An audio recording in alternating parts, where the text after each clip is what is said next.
dia kely de kely sisa no ho raha velana ny andro zany e. Miainga avy amin'ny fandrahonana nataon'ny GICAM, Groupe International de Contact Madagascar, 10 andro no fetra nomena an'ireo candidat telo hiaisotra tsy hilatsaka hovidiana, ratsy zany dia halatsaka ny sazy ary novoizina ombieny moa zany na manano elaran-drenantenaina fa hoenjana zany sazy hilatsaka izany. Hatreto amin'ny itenenantsika eto tsy misy amin'ireo candidat telo no nisintona ny fametrahana ny maha-candidat azy na Ramatoa Laura Valomanana, izay raha ny tombatombany maro de hoe hisy fanambarana goavana tetsy amin'ny Macro, saingy nanamafy ny maha-candidat Ramatoa Laura Valomanana ny fihetsiketsehana tetsy amin'ny Macro. Laza mitsy azo moa ny mpitarika an'ity ankolafy ity Andriamatomamy Rakotoarivelo fa raha voasakatsakana ny maha-candidat Andramatoa Laura Valomanana de ny ankolafy Ravalomanana mitsy no tsy handray anjara ao anatin'ny fifidianana zay ho avy, na anao ny ataontsika hoe boycott zany amin'ity fifidianana ity. Ny amiraly Didier Ratsiraka moa dia io ao anatin'ny candidat tsy mieritreritra ny isintona an'izay maha-candidat azy izay. Andriamatoa Andry Rajoelina filohan'ny tetezamita, ny resaka mandeha no betsaka ny aminy hoe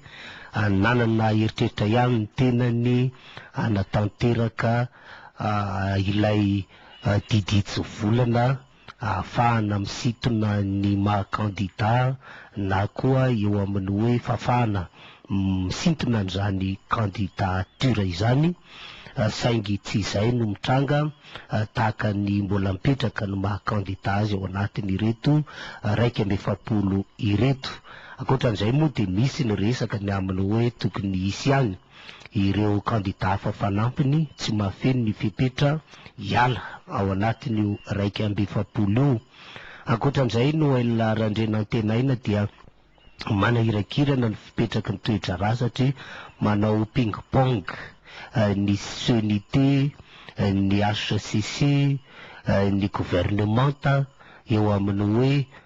inona ny fipetra tokony ho raisina eo anatrehan'izao olana mitranga eto amin'ny firenena zao.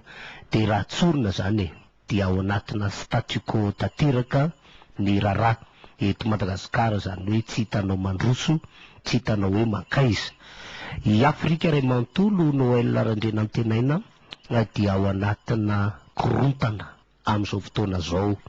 Fantatsika fa hisy fifidianana ao Mali, saingy amin'izao fotoana zao dia misy ireo atao hoe agent électoraux natao takalonaina nisy ny sambotra anakenina no voasambotra ary dia korotandrotana ny toedrara ao Mali amin'izao fotoana zao. Andriamatoa Tiebile Dramé moa izay anisany nanelanelana ny raharaha teto Madagasikara nirotsaka ao candidat nisintona an'izay maha-candidat zay satria nahatsapa fa tsy milamina ny toedrara ao Mali. Ny fianakaviam-be iraisam-pirenena nefa indrindra ny frantsay de manery ny tsy maintsy anatanterahana an'izay fifidianan'izay ninonina mitranga ao Mali. Nanao fanambarana Ban Ki-moon fa mila hery miaramila ahafahana manery n'izany fifidianan'izany ao Mali, nitsangana ny filoha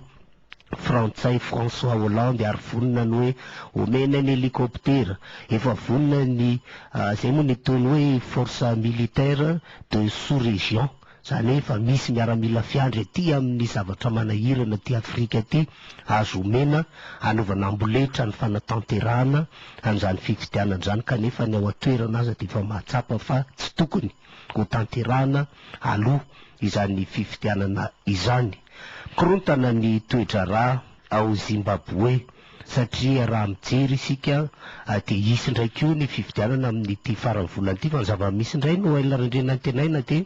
communauté internandray no miteniny hoe aza mbola atao aloha io fifidianan'io fa tsy milaminareo a Zimbabwe ny ao anatin'ireny nefa mahita fa azo atao tsara manatanteraka an'izany fifidianan'izany.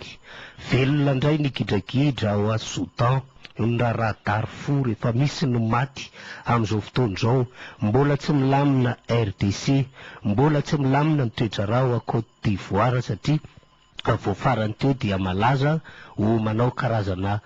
famonjana amin'ny fomba enjana sy mitanila ny fitondrana hoentiny Alassane Ouattara. Zany hoe tena manahirana zany zava-misy aty Afrika i Madagasikara malalatsika moa de io ridritina amin'ny fomba andridritana azy io, de io no atao hoe karazana savalalana fampieritrretana anomboatsika an'izao fandarana izao koa dia manasa atsika anjoy hatramin'ny farany.